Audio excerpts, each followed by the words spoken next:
Assalamualaikum warahmatullahi wabarakatuh. Perkenalkan, nama saya Fitri Novianti. Saya merupakan perwakilan dari kelompok 4, yang dimana kelompok kita akan membahas peran e-bisnis dan e-commerce dalam meningkatkan daya saing UMKM di era digital. Sebelum kita memulai pembahasan, kita akan memperkenalkan diri terlebih dahulu.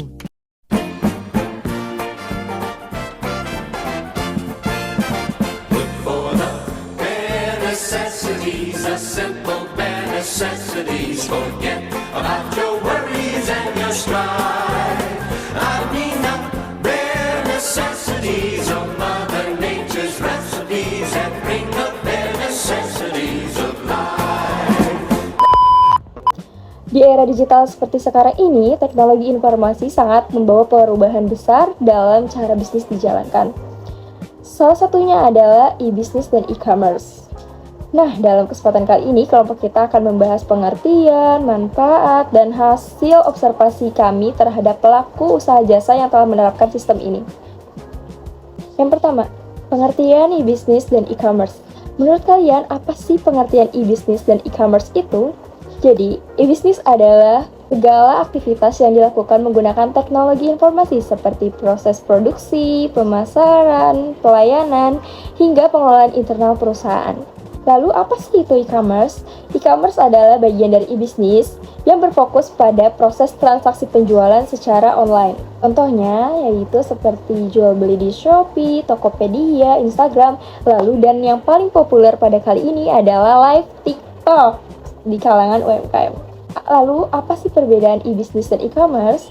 E-bisnis cakupannya lebih luas, mencakup seluruh proses bisnis. Sedangkan e-commerce hanya fokus pada kegiatan transaksional. Manfaat e-bisnis dan e-commerce. Yang pertama ada memperluas jangkauan pasar. E-bisnis dan e-commerce memungkinkan produk dijual secara online sehingga menjangkau konsumen di luar wilayah toko fisik. Yang kedua, ada menurunkan biaya operasional. Dengan sistem digital, perusahaan bisa menghemat biaya sewa toko, promosi cetak, dan tenaga kerja manual. Yang ketiga, ada meningkatkan efisiensi pelayanan. Proses pemesanan, pembayaran, dan pengiriman dapat dilakukan secara otomatis dan lebih cepat melalui aplikasi atau website. Yang keempat, ada memberikan data pelanggan. Untuk pengambilan keputusan, transaksi online menyimpan data konsumen yang bisa dianalisis untuk strategi pemasaran dan pengembangan produk. Ada studi kasus observasi langsung kopi shop lokal bernama Kopi Kita di Pamulang.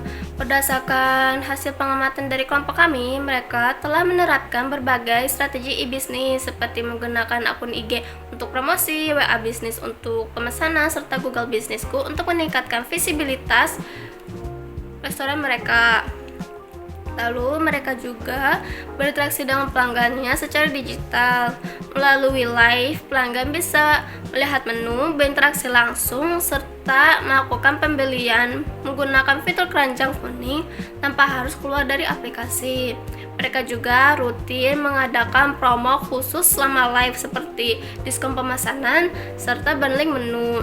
Ini adalah bukti strategi digital untuk menarik pelanggan baru.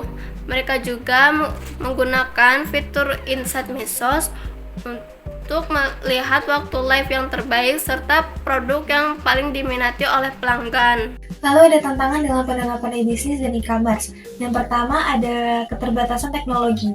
Banyak pelaku UMKM yang masih belum mengerti atau paham bagaimana cara mengelola toko online seperti melakukan promosi digital atau menggunakan tools otomatis, sehingga menghambat perkembangan usaha berbasis e-commerce. Yang kedua ada ketergantungan platform ketiga. Bergantung pada marketplace seperti Tokopedia dan Shopee membuat usaha rentan terhadap perubahan kebijakan, biaya komisi, dan juga persaingan harga yang tidak dapat dikendalikan. Yang terakhir, ada keamanan data pelanggan. Minimnya perlindungan data dapat membuat informasi pelanggan bocor atau disalahgunakan, sehingga menurunkan kepercayaan dan reputasi bisnis.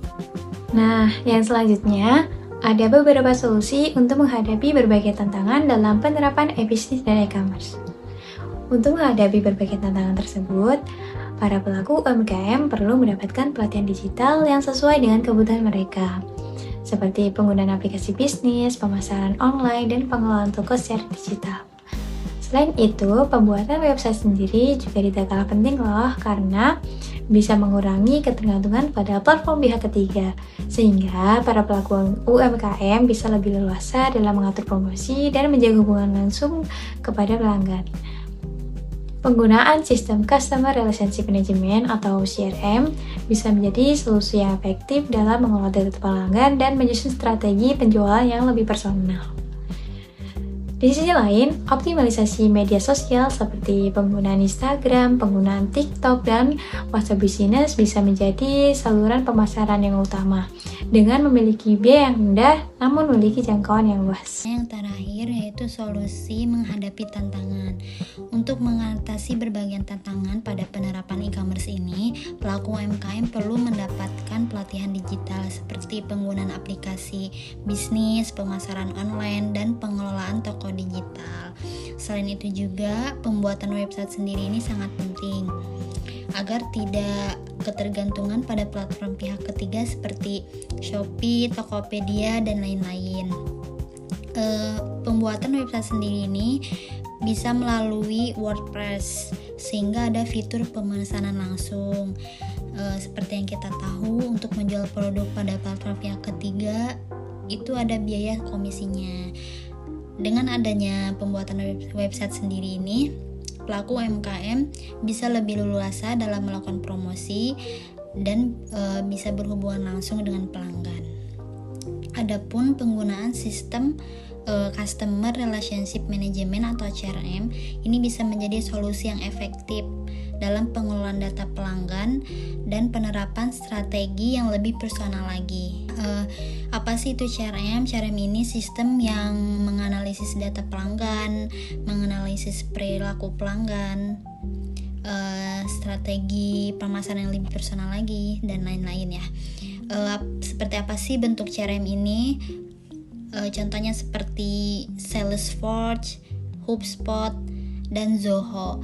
Itu bisa diakses via internet. Contohnya penerapan pada sebuah e-commerce ini menggunakan CRM dalam bentuk Salesforce. Salesforce ini bisa merekam produk yang sering dibeli oleh pelanggan. Lalu kita bisa menawarkan diskon dengan item yang sejenis. Seperti itu. Di sisi lain juga dalam penggunaan media sosial seperti Instagram, TikTok, dan WhatsApp Business ini bisa menjadi solusi pemasaran utama dengan biaya yang lebih rendah dan jangkauan lebih luas.